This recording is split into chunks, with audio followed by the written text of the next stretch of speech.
നമ്മളിന്നിവിടെ ഉണ്ടാക്കുന്നത് കൊഞ്ച് റോസ്റ്റ് അഥവാ പ്രോൺസ് എന്ന് പറയുന്നത്, ചെമ്മീൻ എന്നൊക്കെ പറയുന്നത്. നമ്മൾ ആദ്യം ചെമ്മീൻ കഴുകി വൃത്തിയാക്കി എടുത്ത് അതെല്ലാം ഒരു പ്ലേറ്റിലാക്കി മുളക് പൊടി, മഞ്ഞൾപ്പൊടി, കുരുമുളക് പൊടി, നാരങ്ങ നീര് ഇതെല്ലാം കൂടെ യോജിപ്പിച്ച് നല്ലപോലെ മിക്സ് ചെയ്ത് ഒരു അരമുക്കാൽ മണിക്കൂർ ഒന്ന് സെറ്റാവാൻ വേണ്ടി വയ്ക്കുക. അത് കഴിഞ്ഞ് നമ്മൾ ഒരു പാനിൻ്റെ അകത്ത് എണ്ണ ചൂടാക്കിയിട്ട് നമ്മുടെ ഈ മസാല തിരുമ്മി വെച്ചേക്കുന്ന നമ്മുടെ ഈ പ്രോൺസ് എല്ലാം എടുത്ത് അതിൻ്റെയൊക്കെ എണ്ണയ്ക്കകത്തേക്ക് ഇട്ടിട്ട് ഏകദേശം ഒരു 2 മിനിറ്റ് 3 മിനിറ്റ് നേരത്തേക്ക് ഇത് ഫ്രൈ ചെയ്തെടുക്കാവുള്ളൂ. കാരണം ഓവറായിട്ട് ഇത് ഫ്രൈ ചെയ്ത് വരുവാണെങ്കിൽ നമുക്കത് ഈ ഒരു റബ്ബർ കടിക്കുന്നൊരു ഫീൽ വരും, ഭയങ്കര ഹാർഡായിപ്പോവും ഈ പ്രോൺസ്. അപ്പോൾ ഒരു ഏകദേശം ഒരു 1.5-2 മിനിറ്റ് കഴിയുമ്പോഴത്തേക്കും തിരിച്ചൊന്ന് ഇട്ട് അതുപോലെ തന്നെ 1-2 മിനിറ്റ് മൊത്തത്തിലൊരു 3 മിനിറ്റ് 4 മിനിറ്റ് ആ റേഞ്ച് ഒന്ന് കുക്ക് ചെയ്തെടുക്കുക. ഷാലോ ഫ്രൈ പോലെ ജസ്റ്റ് ഒന്ന് ചെയ്തെടുക്കുക. അത് കഴിഞ്ഞ് ഈ ഷാലോ ഫ്രൈ ചെയ്ത് നമ്മളെടുത്ത ഇത് ഐറ്റം എല്ലാം കൂടി ഒരു 3 മിനിറ്റ് 4 മിനിറ്റ് കഴിയുമ്പോഴത്തേക്കും നമുക്ക് വേറൊരു പ്ലേറ്റിലേക്ക് മാറ്റാം. പ്ലേറ്റിലേക്ക് നമ്മളത് വറുത്ത് കോരിയെടുത്ത ഈ ഐറ്റവും കാര്യങ്ങളെല്ലാം കൂടെ നമുക്ക് പ്ലേറ്റിലേക്കൊക്കെ ഒന്ന് മാറ്റി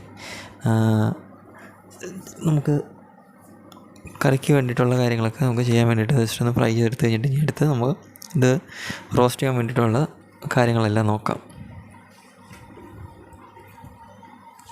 ഇനി വേറൊരു പാത്രത്തിലേക്ക് എണ്ണ ചൂടാക്കി കഴിയുമ്പം അതിൻ്റെയൊക്കെ ചെറുതായിട്ട് നമ്മൾ കൊത്തി കഴിഞ്ഞ് ഇഞ്ചി, വെളുത്തുള്ളി, പച്ചമുളക് ഇതെല്ലാം കൂടെ ഇട്ട് എണ്ണയിലിട്ടൊന്ന് വഴറ്റിയെടുക്കുക. ആദ്യം അതിൻ്റെ പച്ചമണം എല്ലാം പോകുന്നത് വരെ ഒന്ന് ജസ്റ്റ് ഒന്ന് വഴറ്റിയെടുക്കുക. ഒത്തിരി എണ്ണയോ കാര്യങ്ങളൊന്നും ഒഴിക്കേണ്ട. നമുക്ക് അല്ലെങ്കിൽ ഓവറായിട്ട് എണ്ണ ഒഴിക്കുകയാണെങ്കിൽ നമ്മൾ ഈ പ്രോൺസിൻ്റെ അകത്ത് എണ്ണ ഇങ്ങനെ മുകളിലിങ്ങനെ കിടക്കും. അപ്പോൾ അത് അങ്ങനെ ഒരു ഉണ്ടാവാതിരിക്കാൻ വേണ്ടി ആവശ്യത്തിന് എണ്ണ നമ്മൾ ഒഴിച്ചാൽ മതി. ഒരു ഏകദേശം ഒരു 3-4 സ്പൂണ്. അത് കഴിയുമ്പോഴത്തേക്കും അതിൻ്റെ അകത്തേക്ക് ഒരു വലിയ സവോള നമ്മൾ ചോപ്പ് ചെയ്യുന്ന പോലെ കൊത്തി അരിഞ്ഞിട്ട് അതും ഇട്ട് എണ്ണയ്ക്കകത്തേക്ക് ഇട്ട് വഴറ്റിയെടുക്കണം. അതും ഇങ്ങനെ ഏകദേശം അങ്ങനെ ഇട്ട് ലേശം ഉപ്പും കൂടെ ഇട്ട് കൊടുക്കുകയാണെങ്കിൽ പെട്ടെന്ന് നമുക്ക് ഇതുപോലെ ഇങ്ങനെ വഴറ്റി കിട്ടും. അതിൻ്റെ അകത്തേക്ക് നമ്മൾ വഴറ്റി കിട്ടിയ സവോളയ്ക്കകത്തേക്ക് ഇച്ചിരി മുളക് പൊടി, അതായത് സാധാ മുളക് പൊടി, അതിൻ്റെ കൂടെ 2 സ്പൂൺ മുളക് പൊടി, പിന്നെ 1 സ്പൂൺ കാശ്മീരി മുളക് പൊടി, അതും കൂടെ മിക്സ് ചെയ്യുക. കാശ്മീരി മുളക് പൊടി നമുക്ക് ചെറിയൊരു കളർ കിട്ടാൻ വേണ്ടിയിട്ടാണ് കാശ്മീരി മുളക് പൊടി നമ്മൾ യൂസ് ചെയ്യുന്നത്. പിന്നെ അതിനകത്തേക്ക് മഞ്ഞൾപ്പൊടി ഒരു 1/2 ടീസ്പൂൺ. പിന്നെ വേണ്ടത് നമുക്ക് മല്ലിപ്പൊടി ഏകദേശം ഒരു ടീസ്പൂൺ എടുത്ത് മല്ലിപ്പൊടി ചേർത്ത് മതി. അതെല്ലാം കൂടെ ചേർത്ത് നമ്മൾ നന്നായിട്ട് യോജിപ്പിച്ചെടുക്കുക. ശരിക്കും ഇങ്ങനെ ഒന്ന് മിക്സ് ചെയ്ത് ആ മസാലയുടെ പച്ചപ്പോണം എല്ലാം പോകുന്നവരെ നല്ലപോലെ ഒന്ന് മൂപ്പിച്ചെടുക്കുക.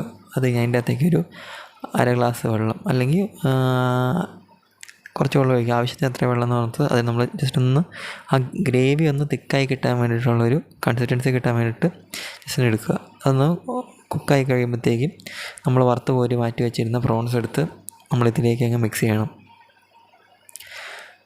നമ്മുടെ മസാലയ്ക്കകത്തേക്ക് അത് പ്രോൺസ് മിക്സ് ചെയ്ത് കഴിഞ്ഞിട്ട് അത് രണ്ടും കൂടെ നല്ലപോലെ ഇളക്കി യോജിപ്പിക്കണം. പ്രോൺസും നമ്മളുണ്ടാക്കി വെച്ച മസാലയും കൂടെ നല്ലപോലെ ഇളക്കി യോജിപ്പിച്ച് കഴിഞ്ഞ് അതിൻ്റെ അകത്തേക്ക് നമുക്ക് കുറച്ച് സോയാ സോസ് ഒഴിക്കാം. സോയാ സോസ് ഒഴിച്ചില്ലെങ്കിലും കുഴപ്പമൊന്നുമില്ല. ഒരു 1-1.5 ടീസ്പൂൺ സോയാ സോസ് ഒഴിക്കുക.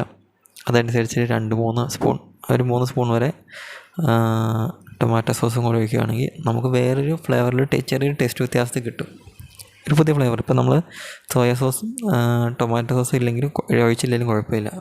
ഇത് രണ്ടും കൂടെ സോയ സോസും ടൊമാറ്റോ സോസും ഒഴിച്ചിട്ട് നല്ലപോലെ മിക്സ് ചെയ്തിട്ട് നമുക്ക് ഏകദേശം പിന്നെ നമ്മൾ ശ്രദ്ധിക്കേണ്ടായിരുന്നുള്ളൂ, നമ്മളിത് കുക്കായി കഴിഞ്ഞ് നല്ലപോലെ ഇത് റോസ്റ്റായി കഴിഞ്ഞ് വന്നു കഴിയുമ്പം ഏകദേശം ഒരു 5 മിനിറ്റ് വെച്ചാൽ മതി. 5 മിനിറ്റ് കഴിഞ്ഞ് റോസ്റ്റായി വന്നു കഴിയുമ്പം ഒന്ന് നമുക്ക് സെർവ് ചെയ്ത് കഴിയുമ്പോൾ മാക്സിമം നമ്മൾ നല്ല ചൂടോട് കൂടി സെർവ് ചെയ്യാൻ ശ്രദ്ധിക്കുക. എന്തിനാണ് നമുക്ക് അതിൻ്റെ ഒറിജിനൽ ആ ടേസ്റ്റും ഫ്ലേവറും എല്ലാം കൂടെ കിട്ടത്തുള്ളൂ.